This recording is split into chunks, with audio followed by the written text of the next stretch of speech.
E aí pessoal, bem-vindos ao canal. Chegamos ao episódio final da primeira parte de Damati 4.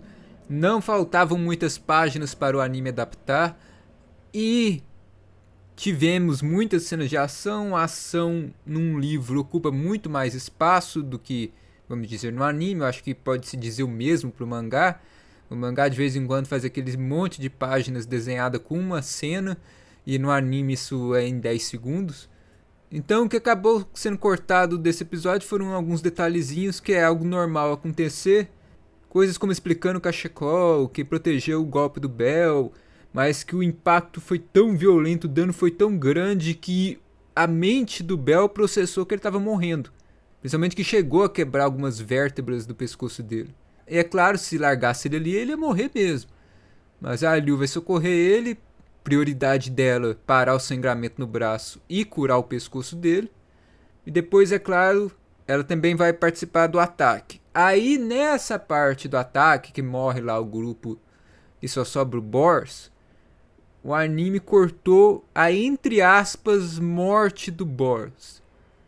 Assim como o Bell achou que tinha morrido, o Bors também vai achar que morreu. Como assim? O Juggernaut, o pesadelo, vai atacar o Bors. E mesmo para um aventureiro de segunda classe como ele, aquele monstro era forte demais para ele enfrentar. As garras descendo em direção a ele, descendo do alto da cabeça dele até o chão. Ele nem teve tempo de relembrar a vida dele, mas o cérebro dele registrou o som do corpo dele sendo dividido ao meio. Ele ouviu a cabeça dele sendo esmagada, sua própria carne sendo cortada, seus ossos sendo pulverizados. Acabou num instante. O Bors estava morto. E nisso a Liu vai gritar: levanta! Aí em seguida o narrador continua. A neblina da alucinação passou. O Bors se recuperou da visão que o cérebro dele petrificado tinha produzido. Ele se viu ainda vivo, com uma elfa lutando no lugar dele. Aí nesses negócios de detalhe ainda, quando a Liu já tinha caído lá no chão e ela viu que tinha fracassado, coisas que acrescentam. Ela se sentiu humilhada, ela queria gritar e chorar. Ela queria colocar uma maldição terrível em si mesma por novamente permitir que a calamidade acontecesse. Pelo menos ela poderia ficar novamente ao lado das companheiras dela. Pelo menos ela poderá se desculpar com elas. Pelo menos elas poderão castigá-la. Para Liu isso seria como uma salvação. Aí na luta do Bell, se o anime já não deixou isso bem óbvio, a Liu conhecia o terror do Juggernaut mais do que qualquer um. O que o Bell estava fazendo poderia ser a única chance dele. Mas de qualquer jeito era loucura se colocar contra o monstro da matança. A cada momento ela podia ver o corpo dele sendo cortado e ferido. Sangue e pedaços de carne saíam debaixo da camisa dele, sem proteção da sua armadura, sendo feita em pedaços. A cada segundo que se passava, o Bell estava sendo retalhado. O Juggernaut não era apenas mais forte, como também era mais rápido. Comparado a ele, o Bell era completamente inferior. Aí ele estava usando o cachecol para proteger ele, mas aqui é dito. Seu corpo queimando parecia que ia explodir. O braço esquerdo dele poderia estar gritando enquanto morria. Debaixo do cachecol, a mão dele já tinha sido pulverizada pela força dos ataques da garra que ele tinha bloqueado. A dor era a única coisa que ele ainda conseguia sentir. Mesmo assim, o Bell sabia que no momento que ele parasse de bloquear aquelas garras, ele morreria. Os ferimentos dele que tinham sido curados sendo abertos de novo. E mesmo assim, havia um brilho nos olhos dele. Ele tinha que seguir em frente. Aí na parte que o Monster Rex estava nascendo, a Aisha fala que deveria esquecer o bom senso, que a dungeon agora não era mais a dungeon que eles conheciam. Na novel não tem aquela fala. Na verdade, nós temos o narrador dizendo: a dungeon só tinha um pensamento. Ela enviou o Apóstolo da Morte, o equivalente a um sistema imune, e mesmo assim o vírus ainda estava vivo.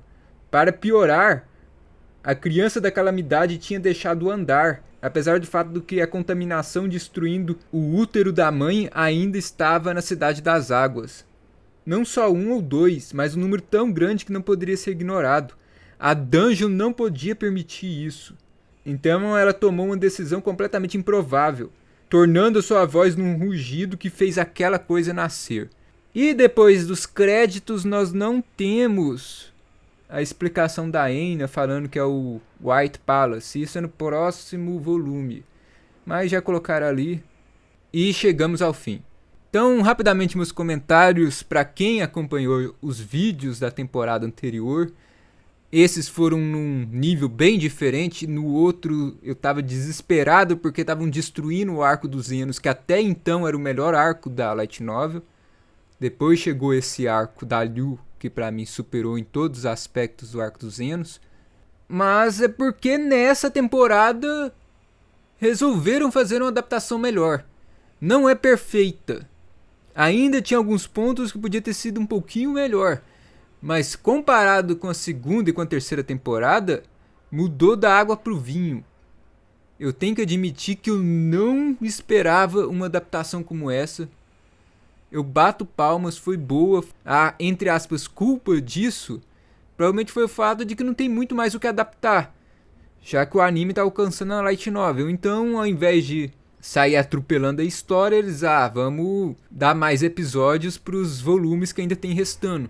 E também trouxeram o autor da Light Novel para ajudar na adaptação dela pro anime, porque o diretor é muito fraco. Você pode ver ainda nos pontos que poderiam ter melhorado na adaptação, é questão do diretor. Teve alguns pontos que, por exemplo, eu acho que a música não bateu. Teve outros, como por exemplo, no próprio episódio anterior, que eu gostei do episódio, porque eu de maneira alguma esperava o anime mostrar aquilo, mostrar toda a violência. O diretor podia ter poupado um pouco daquela explicação e colocado o Juggernaut continuando a matança dele com o povo explicando por cima. Aí não ficaria aquele tanto de tempo parado explicando e, entre aspas, não acontecendo nada. Tem aquela explicação na Light Novel, tem que colocar, mas coisas que funcionam na Light Novel não necessariamente funcionam no anime.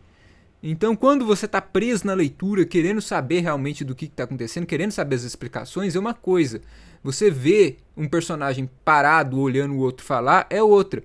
Eu vi alguns comentando, pô, estão deixando o Juro explicar, enquanto podiam estar fazendo outra coisa. Talvez o anime não deixou claro que não fazia diferença agora matar o Jura. O problema era o Juggernaut. O Jura não servia pra nada. Tanto é que ele morreu sem conseguir nada.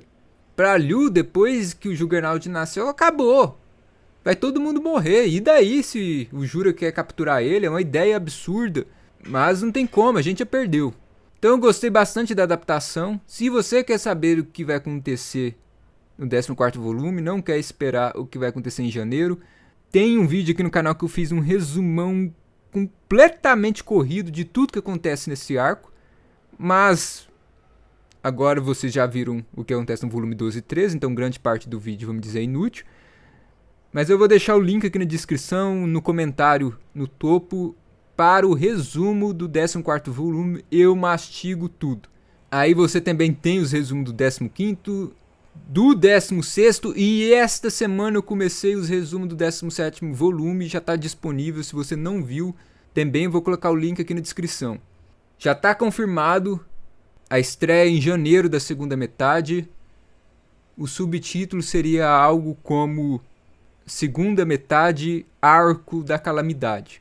Porque agora que realmente a calamidade acontece, esta família contra o Monster Rex, e o Bell e a Liu basicamente mortos tentando sobreviver ao 37º andar.